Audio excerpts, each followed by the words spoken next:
Hey everyone. So, apart from providing invaluable practice for rendering convoluted round forms, the ears play a critical role in drawing portraits. And in this video, I'll share a few key ways and how they help us. And of course, show of appreciation to everyone who supported my books, Pen Drawing a Simple Guide, and the complimentary workbook. Thank you so much.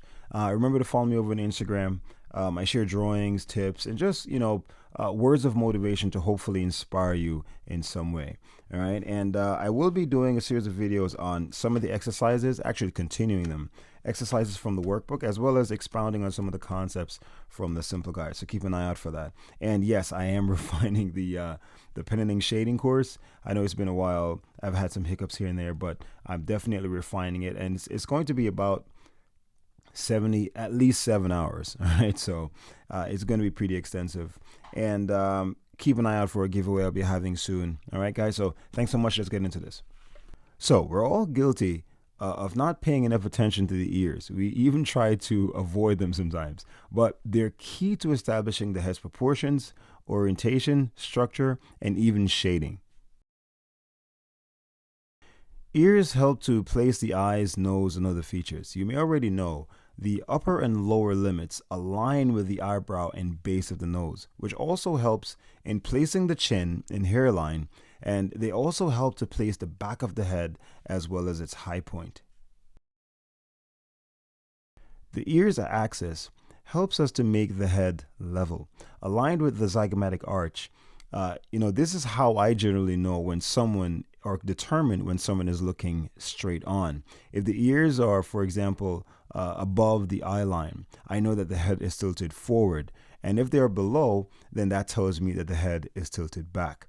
And we can see the head's rotation and to which side is rotated by comparing how much of each ear is visible. Sometimes in certain poses, it's not that obvious being able to determine how the head is oriented. And a lot of times I use the ears as a main marker for me to determine how the head is positioned.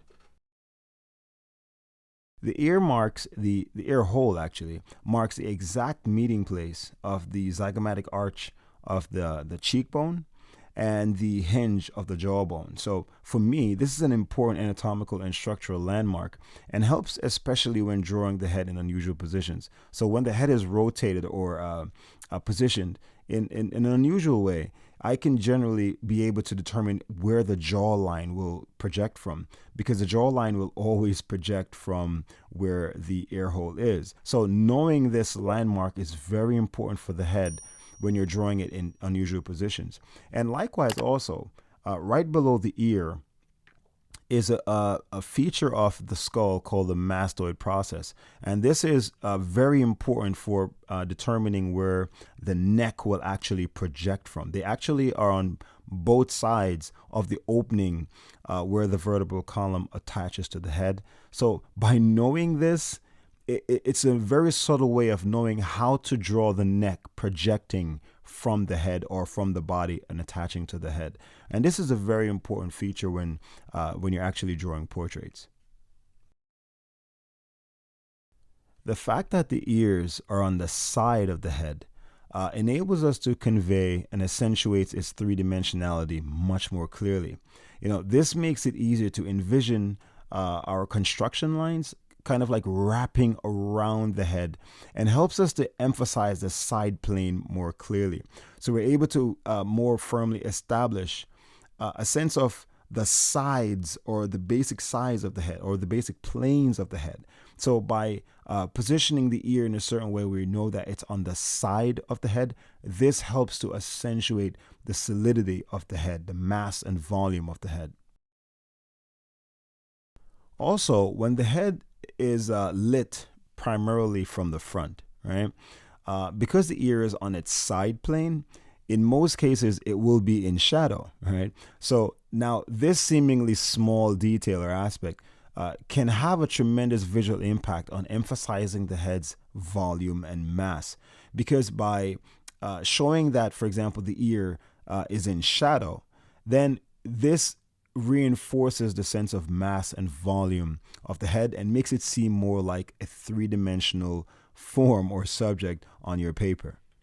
So, although they're a little bit intimidating to draw sometimes, the ears are pretty instrumental in portrait drawing. It's just a matter of practicing to be more mindful of these different aspects in our process. They help with proportions, positioning the head, with providing a useful landmark for structure and anatomy, for understanding the structure of the or establishing the structure of the head, and also with our shading. Sometimes you can even just shade the ear alone, and that alone will actually convey a sense of light and shadow and the volume of the head as well. So, hopefully, I hope you guys found this useful and something you can take from this and apply to your own drawing. All right, so thanks so much for watching, guys. Keep practicing, and I'll see you in the next video.